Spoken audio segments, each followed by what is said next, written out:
Excellent. So, here we are, rockflesh.com at TechFest 2023, 10th anniversary, but the last TechFest.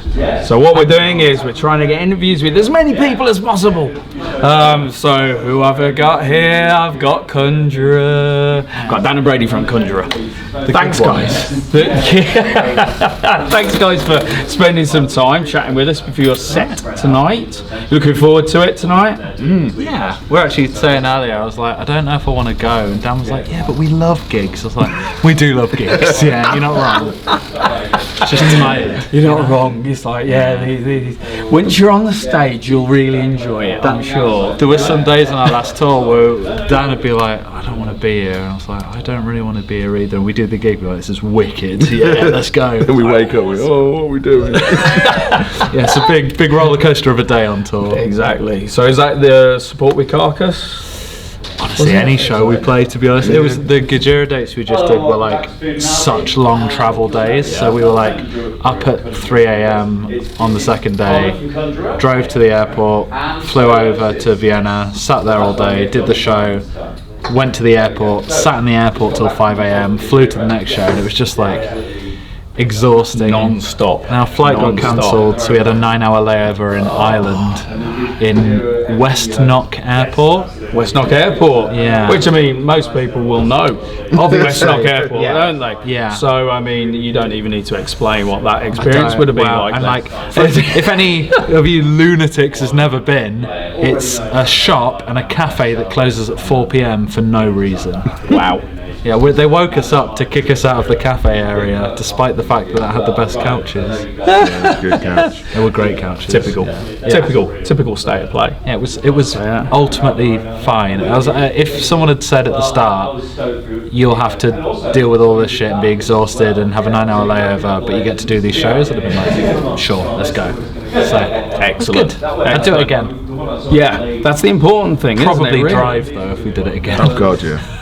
It's always the thing is like, oh, I'd do it again, but I wouldn't camp, like stay in a hotel, those kind of things, you know. It's like I wouldn't I'd do it again, but I'd change everything about how we did it. Yeah. There was like roughly 45 minutes a day that was class, and it was the rest was a lot. Exactly. So, with kind of things like the touring and that, so we often talk about is how much chance do you get to see the places you're going to? Sometimes is it always a whistle stop tour, as it were? And we did a bus. Like, anytime we do a bus tour, which is very few and far between. Like we did a month in Europe with Celeste. Was that last year? Yeah, March 2022. Yeah, and that was cool because you'd wake up at 10 a.m. at the venue, and you had until like 3 or 4 to hang out and do stuff. And that was cool. But see the cities and that kind of thing. Yeah. Get up to no good on scooters, pretty much. Yeah. We found the most British pub in, where was it? In Lithuania or something. It was Hungary, I think. It was in Hungary. It's called the Derby. And it was like a proper British pub. We're like, right, we're going to scoot there on our day off and have a pint. And it was awful. It was pretty shit. Was it legitimate or was it terrible pint? I think I had a chicken. So it was the breaded chicken, like a chicken schnitzel. That was really good. I enjoyed Typical that. English dish. I was going to say classic English dish. Yeah, I think there was some sauerkraut, the other English classics. You know. Yeah, no, it was good. It was that's as glitzy as it gets. And then we went in Prague. We went to a touristy steakhouse and got food poisoning. So that was pretty sick. So literally, we're much safer when we don't go out and do anything, to be honest. It's better when we don't leave the house. The US tour is great, but it's like you're driving 4 to 10 hours a day, of course, and massive just like distances. So again, it's like, oh cool, this city looks incredible, and we're going to hang out in one tiny suburb about 4 miles from anything worth doing. So it's a lot of that, but it's great. You get to go and play your songs to people that you different crowds, different reactions. Did you find actually with the different countries that you get kind of a different vibe or a different feel, or is it like the metal crowd across the world will be the metal crowd? Depends on who we're playing with. I think in the US, pretty much every show people go absolutely nuts, and in the UK we get really good reception. But then the Carcass tour was like a much older fan base, and they were much less bothered by us. That was they were there for Carcass. That was the thing. But that was kind of like for for me and Dan, like we started the band together and we spent years playing to rooms either full or empty of people that didn't really give a fuck. So it was kind of a bit of a throwback to just, we're playing these songs because we love doing it. Like it's not for anyone else really. So we got back into that mindset, and then the Conjurer shows were a bit more our audience. Which is, they would be. you'd hope so. I've been trying to rip them off for years. So. You go hand in hand very well. We held hands. Tall fellows. Yeah, it's good. Skip through some meadows. It was nice. Yeah, we did. We did. But that's in the documentary.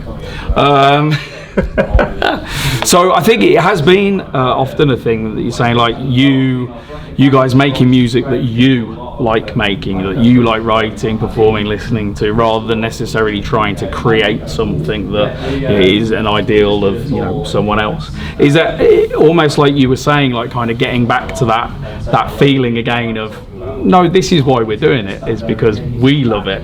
Did it almost feel kind of reinvigorating in that way?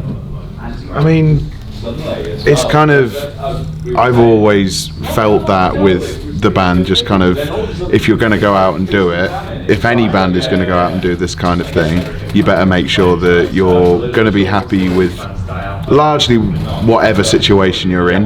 Like whether you're playing a big stage, a small stage, you've got plenty of facilities or no facilities and you're just plonked in a corner of the room, like whatever, it's kind of, you've got to be aware of anything that gets thrown at you. And we've played huge shows that have been great, we've played tiny shows that have been great, we've played huge shows that have been rubbish, we've played tiny shows that have been rubbish. A lot of it is just, you just have to roll with it. And if you're kind of going into anything expecting things to be a certain way, then more chance you're going to get kind of disappointed, or you're going to be disgruntled by whatever position you're in. But I think so long as Brady was saying, you're out here doing this because it's what you've always wanted to do, you've always enjoyed it, that's it. That's all. Can't lose. I think there's a certain size of stage and like level of equipment and backstage setup that will allow us to know that there's nothing in the way of us doing a 10 out of 10 set, and then you're always like, every time you get that, you're like, this is class, like this is the dream. Here we go. And you know that you're right, the only thing getting in my own way now is me. And then other times you're like, well, you learn to adapt. We've played every kind of venue, in every kind of situation. We've had 5-minute changeovers, we've had hour-and-a-half changeovers. Like, you just learn. I think with any band, like the longer you do it, the more you learn, and every new type of gig is a new kind of notch in your belt, and you get to the point where now we can just turn up anywhere and be like, oh, it's going to be one of these, okay, cool, like we'll do our very best to give you a performance. And we turned out, what was that headline show in Hangar 1819? Oh yeah. And like we turn up and it's like 30 degrees in the room and the gear doesn't work great and it's like big and boomy and we're knackered and we're just like, well, this is what it is. So like people have paid money to come watch us, so it's our job is to do our best, and that's what you do. Hey, it was all right in the end. I think it's the thing, once you, as Brady said, once you put your mindset into that which the place requires you to be in, when it's like, as you say, when it's one of these, things are going to be like this, etc., etc. You may feel disgruntled, but it's just kind of, right, we know what we're doing, we've done these kinds of things before. Yeah, it's not the best, but we know what we're doing. Like, just get on with it. And you're still getting to play. Yeah. Still getting to play your music, that's the thing. And then, as we always say, if the band's enjoying it, the band's into it, the crowd are into it. That's the only time a crowd is going to be into it, when the band are totally into it. Like our friend Nick from Armed for Apocalypse always says, like, 1 or 1,000, it doesn't matter how many people you're playing to, you give the same show, you give the same effort, and it's much easier said than done. Yeah, but definitely. Like, I think we definitely try and live to that. And like some of my favourite shows we've done have been like shit shows where we've been like, fuck it, let's just go, like let's just have fun. I was going to say, what's the weirdest gig you've done then, do you think? the weirdest gig? Maybe it's the strangest crowd or just the strangest venue. There must be one that really sticks out. We've done a few without a bassist before. And the bassist has turned up after we've played the set. Just like caught in traffic. So when we all used to drive to shows separately, that wasn't great. We played a show in Ike's Love and Sandwiches. Oh god, yeah. Which was it's like an off-brand Subway. Yeah. And then they just shut it down and then set us up in the corner, and there were like 40 kids in Chico, California, just going fucking nuts. Amazing. That was sick. It was weird, but it was those are great. the kind of gigs that you remember, though. Yeah. It's like, I remember playing a gig in the back of a pizza shop. Yeah. You're just like, what? But the smell of garlic whilst you're performing, nothing. we played in a coffee house on that last tour, and they started brewing coffee halfway through the set, and I was like, I'm having a stroke. No, it's fine. It's fine. It was good. It's like, where's the smell coming from? Yeah, literally. It's like, does everyone Bring else me back to smell the room. this? Yeah. Horrible. Awesome. Yeah. Well, let's do some of our sillier questions. These have been the serious ones. Okay. If Conjurer were a drink, alcoholic or non-alcoholic, what drink would you be? Dirty Shirley. And why? Would be a Dirty Shirley, which is just an alcoholic Shirley Temple. And I don't think anyone would disagree. What do you reckon? Immediately disagreed. Immediately. Sorry, We all like this it. to the group. We all like the drink. Come in on, Joe, come what do in you on reckon? camera. Robinson's blackcurrant. Oh. No, but you got what's something that all of us enjoy? Fanta. I don't have Fanta. Okay, so Dirty Shirley. We've all had Dirty Shirleys and like them. Not great. Oh, They're not great, and they also are not representative of who we are as a band or people. All right then. You like Dirty Shirleys. I like Dirty Shirley. See, this is getting to the nitty gritty. We I thought like- it was a fun I like question. I was Dirty about to leave the room. Can you imagine if I walked away from I it? like know. Dirty Shirleys when they're $1. Right. Well, my pick's Dirty Shirley. You can say you Dr. Yeah, you Pepper can each Zero, you can each have a choice. It's fine. But that doesn't represent the band, that's me. Yeah. Well, we're not going to agree. on We're anything, definitely are a we? soft drink. Yeah. We're a soft drink, but we're You're a probably mix of genres probably anyway a as a band. fizzy soft drink, and that's where the little edge comes from. Ooh, Yeah, but a little bit he's already fizz. said not Fanta. I'm not having anything. I'd to go say other than Fanta. I'd go Fanta Fruit Twist Zero. But what if we said American Sprite? You love American Sprite. McDonald's Sprite in America. Right, is- see? Yeah, but I wouldn't have thought anyone else would say that. Because he can't have it. This is one of the best reactions to this question we've ever had. This is amazing. 90% of our tour is sat in the van having conversations like this. Like it is There we go. pathetic. But it passes the time. It's been Exactly. called the best answer to this question, so Yeah, exactly. pathetic as it might Yeah. be. I mean, I'm happy with a McDonald's Sprite if we want to. I'd go Robinson's. I feel like that's. I mean, I'll have that as well. Yeah. Or either or. What, like a fruit? Noah would hate it. But no, like a it doesn't count. mix yourself like Robin C. Oh, You can like a pick your Barry's. own ratio. Apple Like you're at blackcurrant. Wimbledon. Yeah. Yes. But just apple and blackcurrant Robinsons. I Yeah. think. Yeah, I'm happy with that. Yeah, that's fine. Let's bring back an old Tech Fest question from last year. What is the most metal biscuit of all biscuits? Not literally made out of metal, because that would not Fox's make no Crunch sense. Cream. Yeah? It's not very metal. Pretty metal. It's really nice, but Yeah, but they've got like a bit of bite to them, haven't they? every biscuit has Yeah, a bit but of they're bite. like fucking. They're a little bit tougher than Are you'd there any like. that are like jagged? I mean, Garibaldi's are pretty jagged. Yeah. They're pretty gnarly. Half a don't fucking like jammy Garibaldi. Dodger. Once you bit into that, that's got some edges. Yeah.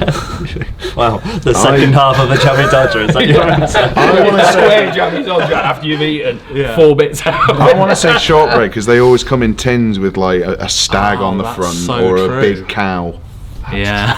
Big cow. like a Highland no, cow. that's actually a great shout. We Yeah. bought some sheep shortbread from the West Knock Airport. Would you Oh, believe? the Irish shortbread I bought was Before the awful. shop closed, though, obviously. Yeah, no. We went through to duty free, and that was open. Don't worry. They're not full. We turned our back on the cafe. Yeah, the cafe deserted us 4 hours before our flight. Yeah, So, that's very true. livid. to Good be cafe honest. though. It was a good cafe. I had Happy 2 day. ham salads. Yeah, two. Yeah, I had one in the cafe and then one through when they were like, "Don't worry, the restaurant's through duty free." So we went through duty free and they were like, "Yeah, hot food's closed. It's just going to be exactly what's in the other fucking cafe." That's actually just very had the true. same That thing did again. happen, Yeah. I had a bowl of cereal. Wow. Did you? Yeah. Wow. Sick. I didn't know you would gone for it in the end. Yeah, no, I did. It was So good. what was it, Joe? It was Cocoa Pops.